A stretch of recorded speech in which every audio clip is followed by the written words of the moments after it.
സർവേശ്വരായ നമ. ഓം സർവശക്തി സ്വരൂപമേ നമ. ഓം സർവലോകൈകനാഥായ നമ. എല്ലാ സജ്ജനങ്ങൾക്കും പരബ്രഹ്മ ഔഷധിയിലേക്ക് സ്വാഗതം.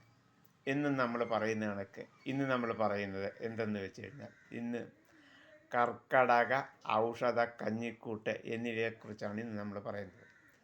അതിൽ ആദ്യമായി തന്നെ അത് കഴിച്ചാൽ നമുക്കുണ്ടാകാവുന്ന പ്രയോജനം എന്താണ്? അതായത് ഈ വർഷകാലം അല്ലെങ്കിൽ ഈ മഴക്കാലത്ത് നമ്മൾ ഇതിനെ കർക്കടകം 1-ാം തീയതി തൊട്ടൊരു 10 ദിവസത്തേക്ക് കഴിക്കുന്ന നിഷ്ഠയാണ് നമ്മളിത് പറയുന്നത്. 31 ദിവസവും കഴിക്കുന്നവരുണ്ട്, 30 ദിവസം കഴിക്കുന്നവരുണ്ട്. അവരുടെ ഓരോരുത്തരുടെയും ഇഷ്ടത്തിനും അവരുടെ ആകൃതിക്കും അവരുടെ പ്രകൃതിക്കും അനുസരിച്ച് അത് കഴിക്കാവുന്നതാണ്.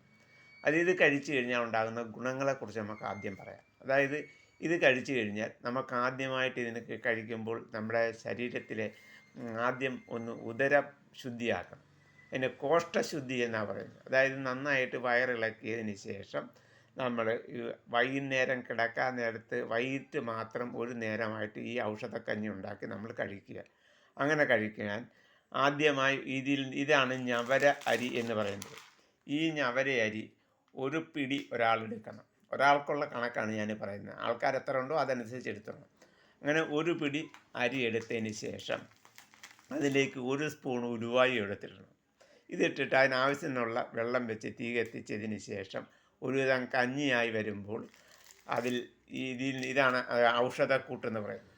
അപ്പോൾ ഈ ഔഷധക്കൂട്ടെന്ന് പറഞ്ഞാൽ 26 മരുന്നുകളാണ് ഇതിൽ ചേരുന്നത്. ഒന്ന് ദശപുഷ്പത്തിൻ്റെ മരുന്നുകളും, പിന്നെയുള്ളത് ഏലയ്ക്ക, ഇലവർങ്ങം, പച്ചില, നാഗപ്പൂ, ചുക്ക്, കുരുമുളക്, തിപ്പലി ഇവയൊക്കെയാണ്.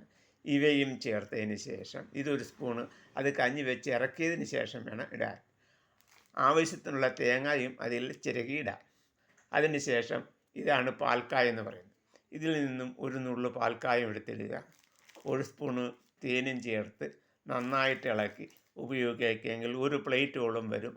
ഒരാൾക്ക് കഴിക്കാനുള്ള ആവശ്യമുള്ള കഞ്ഞി അതിൽ നിന്നും ലഭ്യമാണ്. ഇങ്ങനെ നിങ്ങൾ ഓരോരുത്തരും നല്ല രീതിയിൽ ഈ കഞ്ഞി അല്ലെങ്കിൽ ഔഷധ കഞ്ഞിക്കൂട്ടുണ്ടാക്കി ഓരോരുത്തരും വൈകുന്നേരം ഒരു നേരം ആഹാരമായിട്ട് ഇത് കഴിച്ചുകൊണ്ട് മറ്റൊന്നും കഴിക്കാതെ കിടന്നാൽ നമുക്ക് നല്ല ശരീരത്തിൽ ദഹനശക്തിയെ ക്രമീകരിച്ച് പ്രതിരോധ ശേഷിയെ വർദ്ധിപ്പിച്ച് ആരോഗ്യവും ബലവും ഉണ്ടാകുവാൻ വേണ്ടി നമുക്ക് കർക്കിടകത്തിൽ ചെയ്യുന്ന ഒരു നല്ല ആഹാര ശൈലിയാണ് ഈ ഔഷധക്കഞ്ഞിക്കൂട്ട്.